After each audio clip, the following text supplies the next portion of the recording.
மாணவ மாணவியர் அனைவருக்கும் வணக்கம். இந்த காணொலி பதிவில் 11ஆம் வகுப்பு இயற்பியல் பாடத்தில் ஒரு மிக முக்கியமான 3 மார்க் கொஸ்டின் தான் என்ன செய்ய போறோம் அப்படின்னா பார்க்க போறோம். கண்டிப்பா இந்த கொஸ்டின் எக்ஸாம்ல அடிக்கடி கேட்டிருக்காங்க. சரிங்களா? அதாவது ஒரு பொருளை தள்ளுறது ஈஸியா இல்லாட்டா இழுக்கிறது ஈஸியான்னு நமக்கு கேட்டிருக்காங்க. சரிங்களா?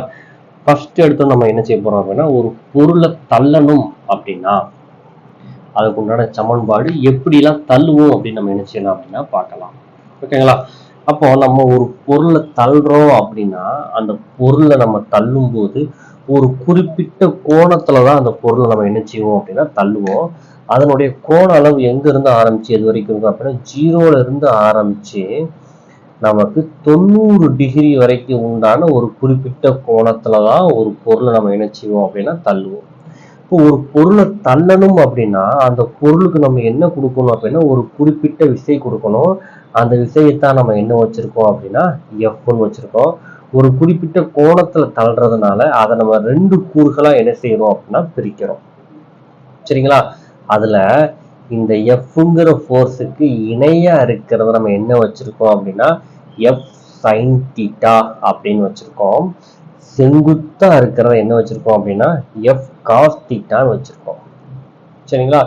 அப்போ நம்ம இந்த பொருளை என்ன செய்யறோம் அப்படின்னா நம்ம தள்ளும் பொழுது இந்த பொருளை என்ன செய்யறேன் தள்ளும்போது எந்த பக்கம் தள்ளுவோம், இங்கிட்ட இருந்து தள்ளுறோம் அப்படின்னா பொருள் இந்த பக்கம் நகருமா. அப்ப இதுக்கு எதிர் திசையில என்ன விசை செயல்படும் அப்படின்னா ஓய்வு நிலை உராய்வு விசை என்ன செய்யும் அப்படின்னா செயல்படும். பொருளை இங்கிட்டு தள்ளனோம்னா பொருள் இந்த பக்கம் மூவ் ஆகும். இதுக்கு ஆப்போசிட் டைரக்ஷன்ல தான் என்ன விசை செயல்படும் அப்படின்னா உராய்வு விசை என்ன செய்யும் அப்படின்னா செயல்படும். சரிங்களா? அப்ப நம்ம இந்த பொருள் இதுல செயல்படக்கூடிய மொத்த ஃபோர்ஸ் என்னன்னு பார்க்க போறோம். அப்போ நான் பொருளை என்ன செய்யறேன் அப்படின்னா தள்ளுறேன். சரிங்களா? அப்ப தள்ளும் போது நான் கொடுக்கக்கூடிய ஃபோர்ஸை இப்படி நோக்கி என்ன செய்யறேன் அப்படின்னா தள்ளுறேன். அப்போ நம்ம வழக்கம் போல நம்ம என்ன செய்வோம் அப்படின்னா அப்போ கீழ் நோக்கி ஒரு விசை கொடுக்கும். அப்ப கீழ் நோக்கி விசை அப்படிங்கிற என்ன சொல்லுவோம் அப்படின்னா எம்ஜி அப்படின்னு சொல்லுவோம். இதுல எந்த கோணம் கீழ் நோக்கி இருக்குன்னு பாருங்க, எஃப் காஸ் தீட்டா. இதுவும் என்ன நோக்கி இருக்குன்னா கீழ் நோக்கி தான் இருக்கு. அதனாலதான் ரெண்டே எதுல இருக்குன்னா பிளஸ் எழுதிருக்கோம். ரெண்டுமே கீழ் நோக்கி தான் என்ன செய்யுது அப்படின்னா செயல்படுது. So N push equal to m g plus F cos theta. இங்க பிளஸ் அப்படிங்கிறது எதை குறிக்குது அப்படின்னா அதிகமான விசை என்ன செய்யுது அப்படின்னா குறிக்குது. சரிங்களா? இதை நல்லா தெளிவா ஞாபகத்துல வச்சுக்கோங்க. சரிங்களா? அடுத்ததா நமக்கு ஃபார்முலா தெரியுமா, ஓய்வு நிலை உராய்வினுடைய ஃபார்முலா நமக்கு தெரியும். Vs ஈக்குவல் டு என். இந்த என் அப்படிங்கிறது எதை குறிக்கிறது அப்படின்னா தள்ளுறதை குறிக்கிறது.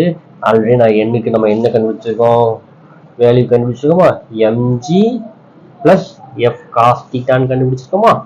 அதுதான் என்ன செஞ்சிருக்கோம் அப்படின்னா அப்ளை பண்ணிருக்கோம். அப்ப இந்த பிளஸ் அப்படிங்கிறது எதை குறிக்குது அப்படின்னா அதிக விசை தேவைப்படும் அப்படிங்கிறதான் என்ன குறிக்குது அப்படின்னா பிளஸ் குறிக்குது. அப்ப இதே மாதிரி இழுக்கிறதுக்கும் நம்ம என்ன செய்ய போறோம் அப்படின்னா ஒரு இது வரைய போறோம். சரிங்களா? அப்ப நான் ஒரு பொருளை என்ன செய்ய போறேன் அப்படின்னா இழுப்பேன். அப்ப நான் இப்படிதான் என்ன செய்ய போறேன், பொருளை இழுப்பேன். இழுக்கும் போது அங்கேயும் என்ன உருவாகும் அப்படின்னா ஒரு கோணம் என்ன ஆகும் அப்படின்னா உருவாகும். நான் பொருளை இழுக்கும் போது மேல் நோக்கி தான் என்ன செய்வேன் அப்படின்னா பொருளை இழுப்பேன். சரிங்களா? அதனாலதான் ஆங்கிள் எங்க போட்டிருக்கோம் அப்படின்னா மேல் நோக்கி போட்டிருக்கோம். போனதுல என்ன செஞ்சோம் அப்படின்னா செங்குத்த என்னன்னு குறிச்சோம் அப்படின்னா எஃப் காஸ் தீட்டான்னு குறிச்சோம். எக்ஸ்ஹெச்சுக்கு இணையா இருக்கக்கூடியதை என்னன்னு குறிச்சோம் அப்படின்னா எஃப் சைன் தீட்டான்னு குறிச்சோம். இங்கேயும் அதைத்தான் என்ன செஞ்சிருக்கோம் அப்படின்னா குறிச்சிருக்கோம். சரிங்களா? அப்போ ஒரு விசை புவியீர்ப்பு விசை எங்க நோக்கி செயல்படும், கீழ் நோக்கி செயல்படும். ஆனா நம்ம கொடுக்கக்கூடிய இந்த காஸ் தீட்டா எங்க இருக்கு அப்படின்னா மேல் நோக்கி செயல்படுற மாதிரி இருக்கு. அப்ப ரெண்டுமே என்ன டைரக்ஷன் இருக்கு அப்படின்னா ஆப்போசிட் டைரக்ஷன்ல இருக்கு. ஸோ அதான் என்ன போட்டிருக்கோம் அப்படின்னா m g minus F cos theta. அப்போ நமக்கு இங்க என்ன வந்திருக்கு அப்படின்னா மைனஸ் வந்திருக்கு. இப்போ மைனஸ் அப்படிங்கிறது எதை குறிக்குது அப்படின்னா குறைவான இதை குறிக்குது. சரிங்களா? அப்போ எதை விட எது ஈஸி அப்படின்னா ஒரு பொருளை நகர்த்துவதற்கு தள்ளுறதை விட எது ஈஸி அப்படின்னா இழுக்கிறது, நம்மளை நோக்கி இழுக்கிறது என்னது அப்படின்னா ரொம்ப ஈஸி அப்படிங்கிறதா இது குறிக்குது. ஓகே ஸ்டூடெண்ட்ஸ், இந்த வீடியோ உங்களுக்கு புரிஞ்சிருக்கும் நம்புறேன். புரிஞ்சிருந்துச்சுன்னா வீடியோக்கு ஒரு லைக் பண்ணுங்க, நம்ம சேனலை உங்க நண்பர்களுக்கும் ஷேர் பண்ணுங்க. தேங்க்யூ ஃபார் வாட்சிங் ஸ்டூடெண்ட்ஸ்.